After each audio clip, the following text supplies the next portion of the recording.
Hi, I'm Robert Osborne. Thanks so much for spending this time with us during our 31 Days of Oscar Festival. As we've been doing all month, we're about to bring you some films which share some Oscar credentials.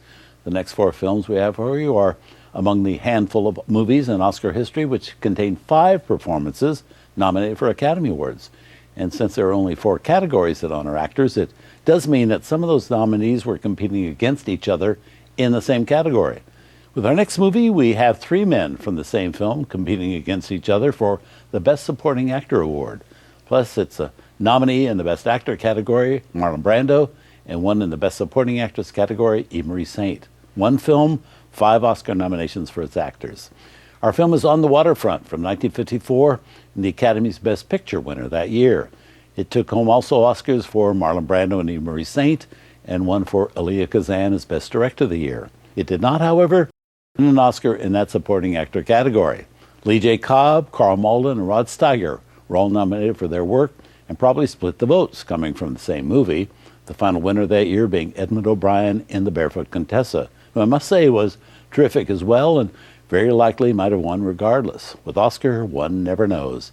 But if you're curious as to what the other Best Picture nominees were that year that On the Waterfront won, they were The Country Girl, The Caine Mutiny, 7 Brides for Seven Brothers, and 3 Coins in the Fountain. Unlike this year, when there are 10 nominees for Best Picture, back then there were only 5. And some of those which didn't make the list in 1954 are Rowendo, A Star is Born, Sabrina, Executive Suite, Carmen Jones, and the list goes on. But here's the movie that topped them all.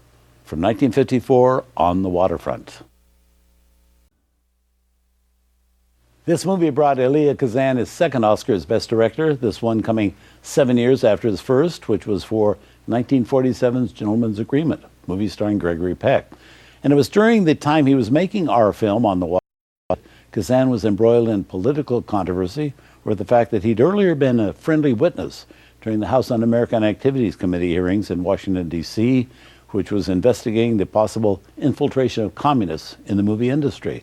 It was a very troubled time, and Kazan was right in the thick of it, something which ultimately ended the friendship and working partnership of Kazan and Marlon Brando.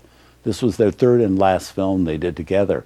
They also had a history of working several times together on Broadway, but never again. Up next, a film from 1953 with 5 actors giving Oscar-nominated performances. Those 5 including such interesting people as Burt Lancaster, Frank Sinatra, Deborah Kerr, Montgomery Clift, and Donna Reed. Plus Ernest Borgnine's in there too.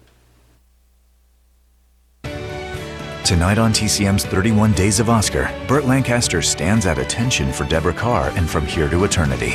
Then Albert Finney's gallivanting playboy, Tom Jones, and Warren Beatty and Faye Dunaway are gangsters, Bonnie and Clyde. TCM goes on the lam tonight.